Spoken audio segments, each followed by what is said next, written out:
चक्कर आने के बारे में मिथ्स और फैक्ट्स। मिथ 1, चक्कर आना हमेशा ब्लड प्रेशर कम होने का संकेत होता है। फैक्ट, ब्लड प्रेशर कम चक्कर आने के कई संभावित कारणों में से मात्र एक कारण है। अन्य सामान्य कारणों में आंतरिक कान की समस्याएं, डिहाइड्रेशन, शुगर कम होना, कुछ दवाएं और हृदय गति संबंधी समस्याएं शामिल हैं। कभी कभी चिंता के कारण भी चक्कर आ सकते हैं। मिथ 2, अगर मुझे चक्कर आ रहे हैं तो मुझे बस लेटकर आराम करना चाहिए, इससे मैं ठीक हो जाऊंगा। फैक्ट, हालांकि आराम करने से मदद मिल सकती है, लेकिन लगातार या बार बार होने वाले चक्कर को नजरअंदाज नहीं करना चाहिए और डॉक्टर से जांच करवा लेनी चाहिए। मिथ 3, चक्कर केवल बुढ़ापे में ही आते हैं। फैक्ट, किसी भी उम्र में चक्कर आ सकते हैं। हालांकि संतुलन में बदलाव के कारण वृद्धों में यह आम है, लेकिन आंतरिक कान की समस्याओं, चिंता या माइग्रेन के कारण युवा लोगों में भी यह समस्या दिख सकती है। मिथ 4, वर्टिगो आना और चक्कर आना एक ही बात है। फैक्ट, चक्कर आना यह असंतुलित महसूस करना, सर भारी लगना या बेहोश हो जाने के लिए इस्तेमाल किया जाने वाला एक सामान्य शब्द है। वर्टिगो एक प्रकार का चक्कर है जिसमें आपको ऐसा लगता है जैसे आप या कमरा घूम रहा है।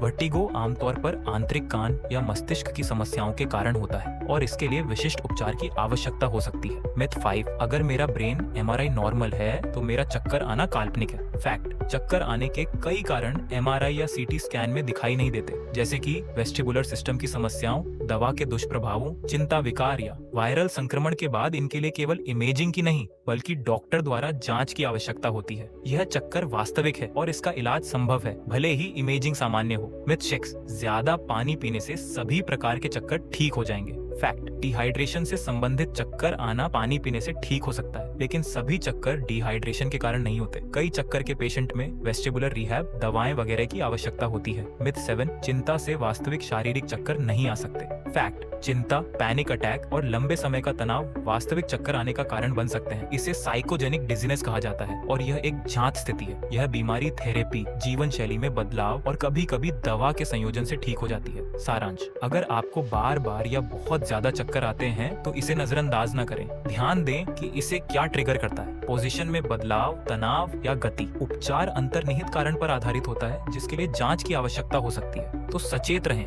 स्वस्थ रहें